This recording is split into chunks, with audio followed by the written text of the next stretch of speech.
Welcome to the Innovation Meets Leadership podcast. Real inspiration for real innovators. If you're looking for innovation and leadership transformation, your journey starts now. Welcome to the Innovation Meets Leadership podcast. I'm your host, Natalie Born. Look, if you're enjoying these innovation insights, don't forget to hit subscribe so you never miss a future episode. By staying connected to the Innovation Meets Leadership podcast, you'll stay at the forefront of trends, strategies, and real-world examples that guide today's innovators. And today is no different. We have Braydan Young, and he is a B2B tech entrepreneur. He's the co-founder of Sendoso and the founder of /Experts. And we're going to talk about his platform today, which connects buyers to real customers. He's built scaled go-to-market teams and high growth startups. And so he's an advisor to many founders on sales strategy, and he's going to kind of lay it out for us today and help us engage with the speed at which the market is moving. Welcome to the podcast. It's good to be here. I always think it's interesting when you do intros like that, because I have to think back around like where I've been. I'm like, oh man, I guess it has been like 20 years of being in like B2B tech, but I'm excited to be here, excited to chat about the world today of B2B tech and how fast it's moving. Yeah, so I'd love to start out just by learning a little bit more about the company that you founded /Experts. So love to know kind of how you got the idea, how you got it started. Just kind of give us your founder backstory there. Yeah, I'll give you the whole story. So this is /Experts is my third time as a founder. I guess I love the pain of early companies and starting from zero. But it came out of my previous company, Sendoso, which was a gifting company. So Sendoso helped you send gifts to customers, to prospects, and we did it in your CRM. So if you had a customer you loved or a prospect you loved, you could send a gift, whether that be digital or physical or even sometimes experiences. And as we were building go-to-market there, we saw a bunch of people come into the website and like not take a demo, but they would click around, maybe look at a case study, and they'd leave. And they'd pop up again in a community, like think like a marketing community or sales community, and they'd be like, hey, does anyone actually like this company?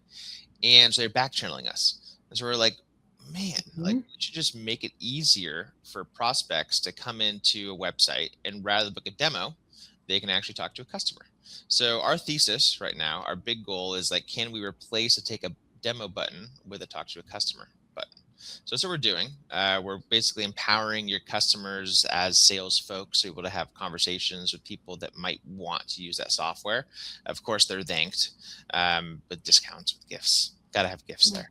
But it's been fun to build. It's we're about a year in and have about 50 customers. It's been cool to see it grow. It's been cool to see the early adopters that are like, yeah, I already do this. Like I can make that even easier for folks to connect with folks and, you know, folks to be able to back channel our software. So it's been fun to build. It's third time is I'm smarter in certain ways. In other ways, I think I'm still making the same mistakes. Well, it's interesting to think about the premise of understanding how your customer changes. And one of the things we're seeing now just across the board is customers are coming to us way more educated than they've ever been because of AI, because of all these, different reasons that they can do all the research. And so when they come to you, really it's that last mile. And I think what you guys are trying to figure out is, okay, on that last mile, what do they really need to hear and know in order to convert? And you're right. Is this company real? Are they legitimate?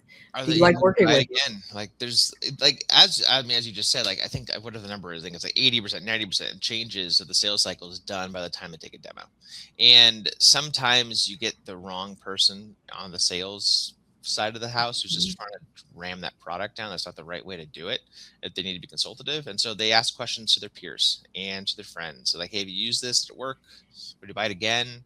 Like, did you wish you went somewhere else? And like, what's nice is we see the deals are faster when you're making it easy, when it's making it easy. Yeah, you're putting more at their fingertips that they want anyway. And now you've put in a place where they don't have to leave to go get it, which I think is brilliant. So you mentioned that, hey, in some ways I've learned, in some ways I'm still learning, which we all are. But like, maybe talk to me a little bit about, when you're thinking about scaling this platform, what are some of the things that have become principles maybe that you've pulled in from other companies in terms of like that scale and that growth, and thinking about how you even deliver and release value for what's next for the customer? Yeah, I mean, like I think one of the big ones is you definitely don't have enough hours in the day to do every task. And so as you need to trust your founding team immensely, it's almost like it's you give a goal or task to that person, you just assume it's done.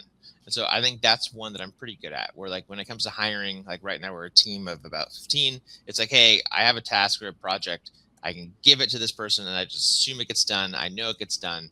And that is huge when it comes to startups, because like you don't have time to go micromanage. You don't have time to go and figure out like, hey, was that completed? You just need to be done. So like that's probably the biggest one, is like getting good at delegation, getting good at just not thinking you're the only one who can do it. Yeah. Is probably like the biggest thing I've learned over like 3 startups. I think secondly, staying organized. I'm inherently really bad at being like task managed. We're like, here's my 10 tasks today. Yeah. And I need to accomplish them in this order. I tend to jump around.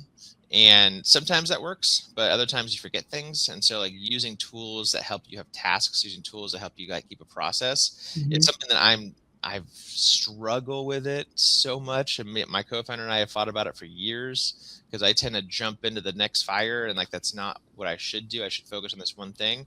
So that's something I'm still working on, is like staying actually related to like, hey, like what tasks do you have and what's next, for sure. What are some of your go-to tools for managing yourself in that regard? We use ClickUp to Yeah. be easy for us. I mean, like, and then, Good one. but still, like every single person in sales and marketing, yes, they have ClickUp, but they also have like a spreadsheet of their own that they kind of keep on their like these Yeah. are deals that I'm working at. Like I also like with pen and paper write things down a lot. Like Mhm. my to-do list, the crossing of the to-do list is like the best thing in the world still. Yeah. But so I don't think AI ever takes away like handwritten to-do lists. Yeah. I think You the, sound as chaotic as my desk, because I use Mural, which is like the online whiteboard, and I have a to-do yeah. list on there.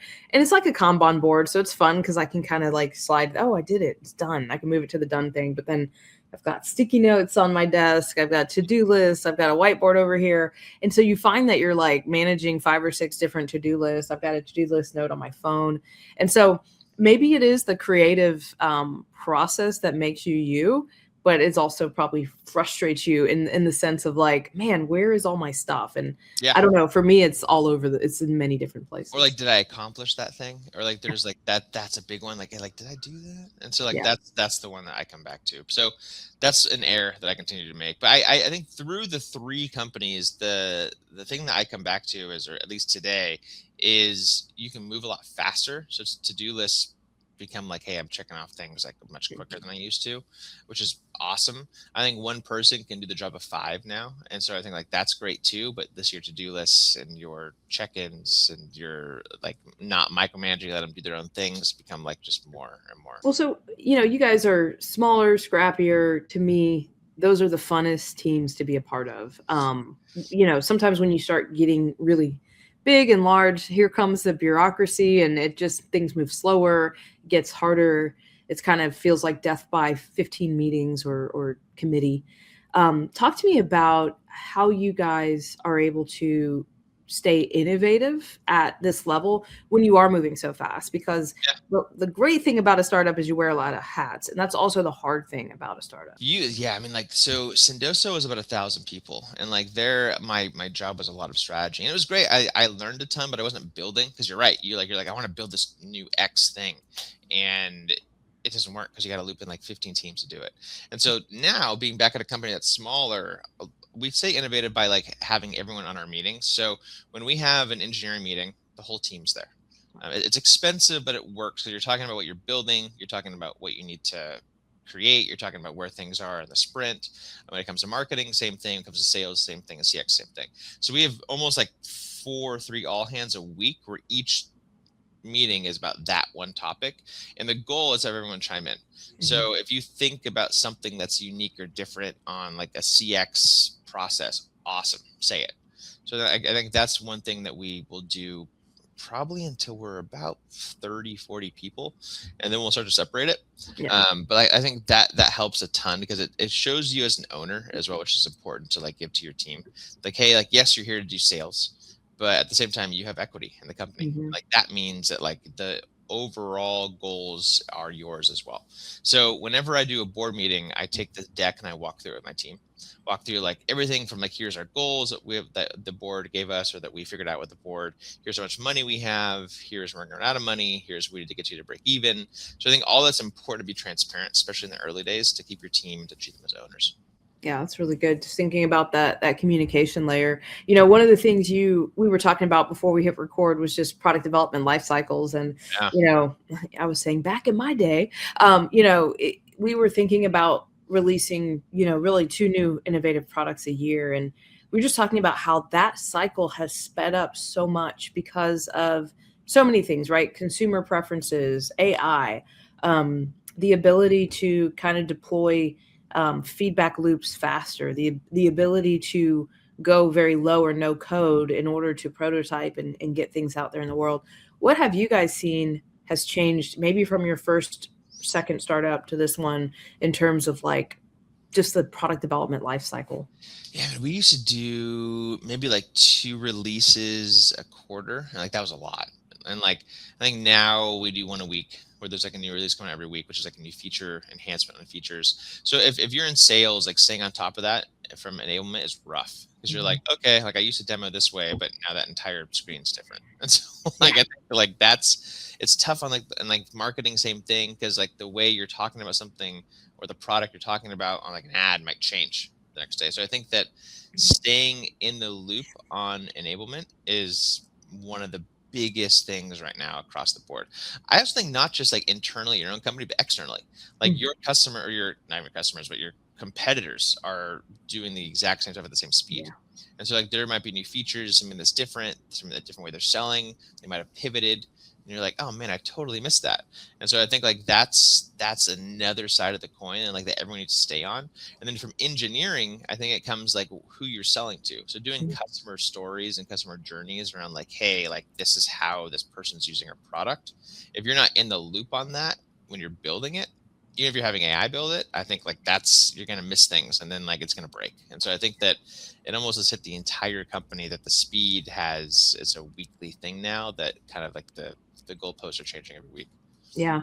Well, and it's interesting too, because as the speed of releases change, not only for you, but for your competitors, it's so much information to keep up with. Has there been anything that you've been able to use that's navigate some of those big changes? And kind of like, I think about one tool I've gotten into recently, like an AI tool, is Notebook LM. I don't know if you've used this before, but you just drop a link in there. So like, let's say, love the Diary of a CEO. That podcast is super long. Sometimes it's like 2.5 hours. I'm like, do I have 2.5 hours? No.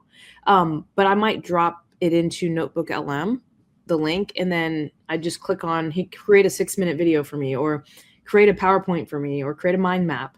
And in a couple minutes, I now can get up to speed in 10 minutes instead of 2 hours, or 2 hours and 30 minutes on like, okay, that's an interesting podcast, but I don't need to go back and look at it. So I don't know if you have anything in your world that you guys have been finding really interesting. Like that's been something that has been helpful to me, just to like synthesize information fast, because so much of it is coming at us and we need to know it. But man, how do you set aside 2 hours every day to like get up to speed? I mean, when it comes to like LLMs, I'm a Claude super fan, and so like I will. I think that they've nailed it. And so like I go in there, like I drop in podcasts a lot and like ask for like things back. We have a channel, like a Slack channel internally. It's just ideas and innovation. So you find something cool, you can drop it in there, and like there's stuff there every day. I think like even bigger than that is like when you're hiring, something I asked about is a lot about if you're curious about stuff. Like if you are, like what does that mean? And so I think that's the massive one, because like I start my morning with like a quick like I go through all the article, like the tech crunches and the LinkedIn's, and I see what's out there. And like, I want people to start their day with that, because it's almost one of those things where you're like, okay, cool. I got my updates around like what's going on in my world. And I want them to end their day in it. Cause I think like there's always like pushes and things like that. So being curious helps a ton. So we try to have that as one of our goals here, as just wanting to know what's going on in the world. And then we do a ton of, we have an all hands for even how small our company is. And like, we spend time just talking about like, hey, like what's going on in the market that we're in, or what's going on outside the market that we're in, like cool tools people have found. Like doing hackathons, even in a small company, I think is fun. I think that's very insightful to think, hey, not only do I want you to be curious, but we're going to be curious as a company. Like we're going to grapple with some of these things we're seeing as an organization and talk through them and tell you our lens on how we're engaging with them. You find like I think that we're talking about LLMs. Like if you find a cool way to use like Claude or Gemini, like right on. Like you should share that. And like, even if it's like a personal life, like hey, like every Sunday I'm like, what should I cook this week? And can you give me a recipe list and send that to Amazon to order from Whole Foods for me? So like, there's like hacks like that help your personal life. I think it's massive to share. I think that's cool. That's cool. Yeah. So talk to me a little bit about, I feel like the word innovation is essentially spelled risk, right? Like risk and uncertainty. How do you navigate that in decision-making process, especially being like a smaller and more nimble company? It almost feels like in larger organizations, you have all these stage gates that by the time you get to the decision, yes, it's much slower, but you almost feel a little bit more insulated because there are so many people at the table making that decision. In smaller organizations, there's less people at the table making that decision, and the uncertainty is higher, right? So how do you navigate that for yourself, and how do you help the team navigate that level of uncertainty around innovation? Yeah, I think you need to talk about things internally, but like this is our hypothesis, because I think like when you compare it to like larger companies, ones that have been around for a while, they're like, we've been doing this for 50 years. Like we know this works. We're a public company, and this is the way it's done. And you're like, all right, like I can make little tweaks to it, but I understand like our end goal is this is the way it's done. Now we're only a couple, like we're a year old, and we have this hypothesis that we think will work. And so it's one of those things where like product market fit is like something we talk about on every single call. So like we're like, yes, we have some wins, that's cool, but like where are we failing? And so to really poke around like hey, like is it being used properly? Is it not being used properly? Like do we need to talk to our customers, which are your biggest advocates ever? So talk to those guys all the time. And like you're like, where are we not working, and where can we pivot or change? So I think like talking about things as a hypothesis at like less than a year is very important. And then the other huge thing is like your first 50 customers you need to talk to all the time. So like there's things, then there's a reason that they bought in, and why was that? Is there things that you can ask them? Are there things that you're missing?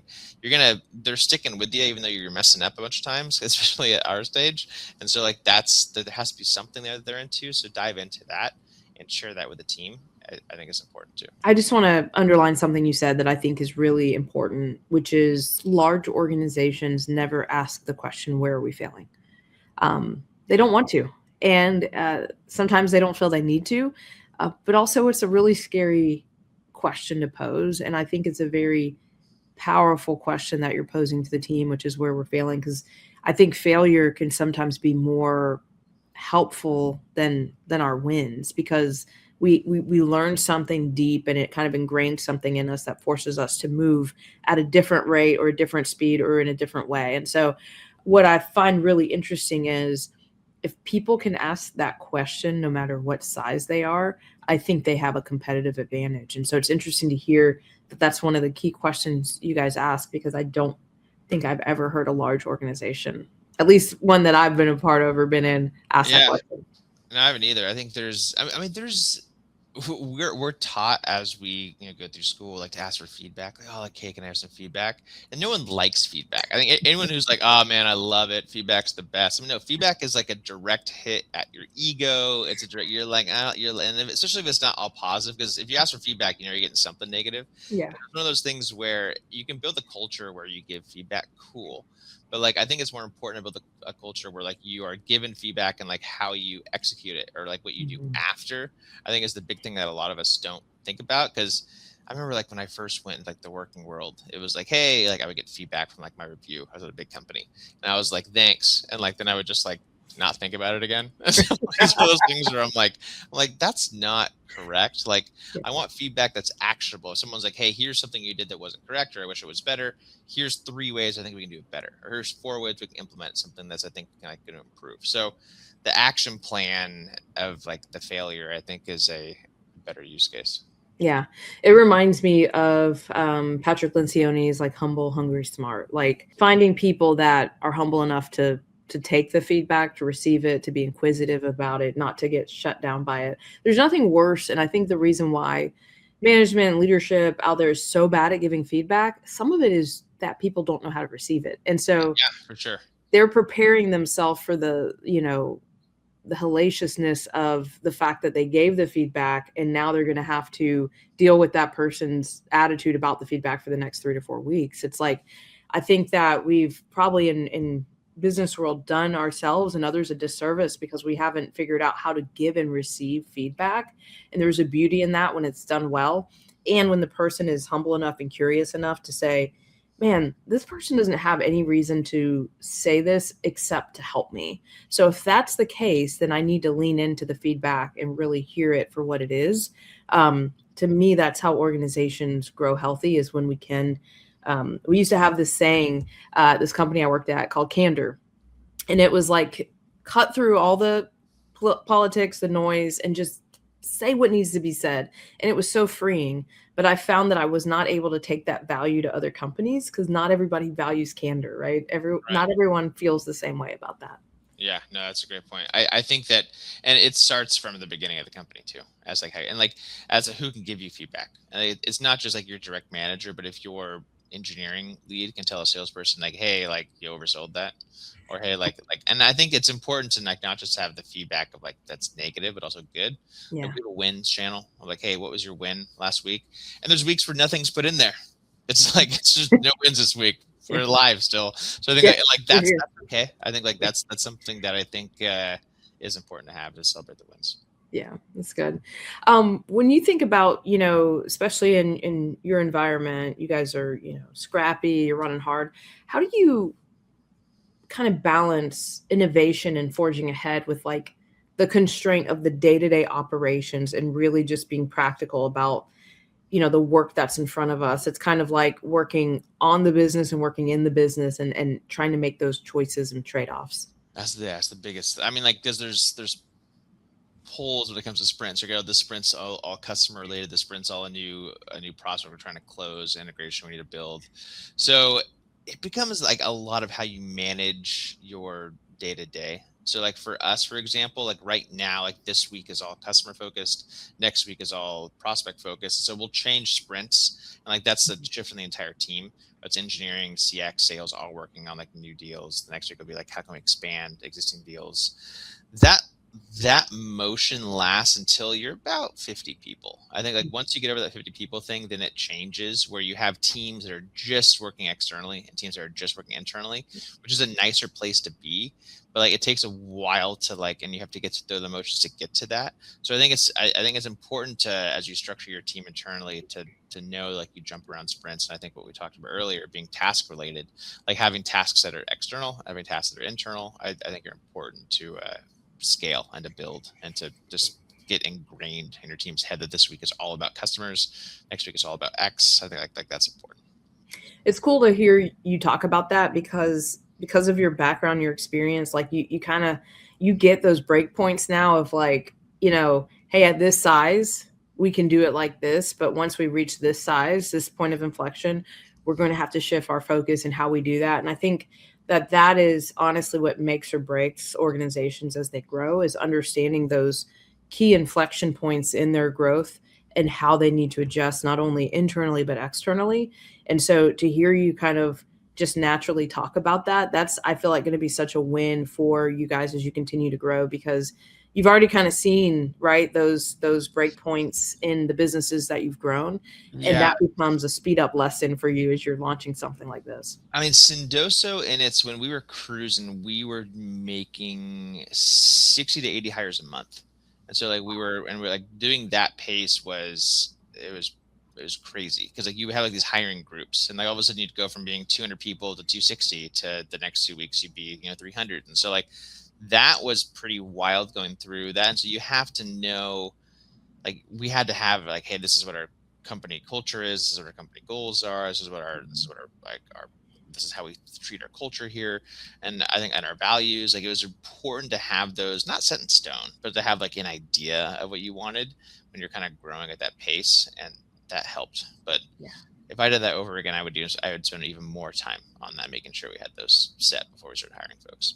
Yeah, no, that's powerful. And it is, I'm a big vision, mission, values junkie, but, they definitely help people self-select in or out of organizations when they're clearly defined and understood. And then people can know, like, okay, this is what they stand for. It's not what I stand for. And like, I can self-select out versus taking 6 months to a year to kind of churn out the organization. Yeah, absolutely. Yeah, that's powerful. Well, where can people find you? Where can they follow you? Where can they learn more about your organization? I realized when I was talking to, like, my nails are painted. So I have a 4-year-old. So in case everyone's like, wow, like this was last night. Like, I didn't even notice it. I have like a demo after this. So I'll be like, hey, Yes. So it's one of those things where it's, I think, like, talking about balance, like having a family too, especially is something that's changed at the startups, and you learn a lot how to balance that as well. Like, when do you work? I work way smarter now than I did back when I was in my 20s in startups. I think that's an important thing to mention. You and me both, but I think that this has been probably the best moment of a podcast I've been on in a while, where we're like, oh my gosh. Yeah, I was like, oh no. My 4-year-old painted my nails. Yeah. That was last night.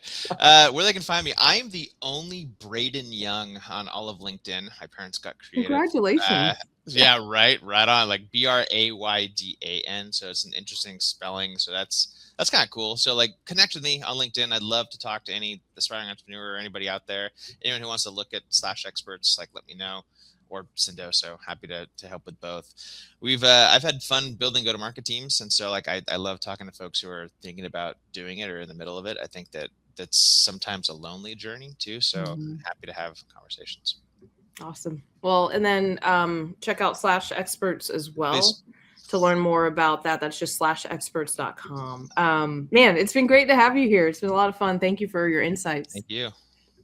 Well, to our listeners, thank you for joining the Innovation Meets Leadership podcast. Remember, don't just get out of the box, break the box and set it on fire. Let's go transform something. Thank you for joining us for the Innovation Meets Leadership podcast. Be sure to subscribe to our show on iTunes. Follow us on Instagram or Facebook at Innovation Meets Leadership, and visit our site at innovationmeetsleadership.com for more innovation resources. Hey, my new book is out, Set It on Fire, The Art of Innovation. Click on the link to learn more. And don't just get out of the box, break the box and set it on fire. Let's go transform something.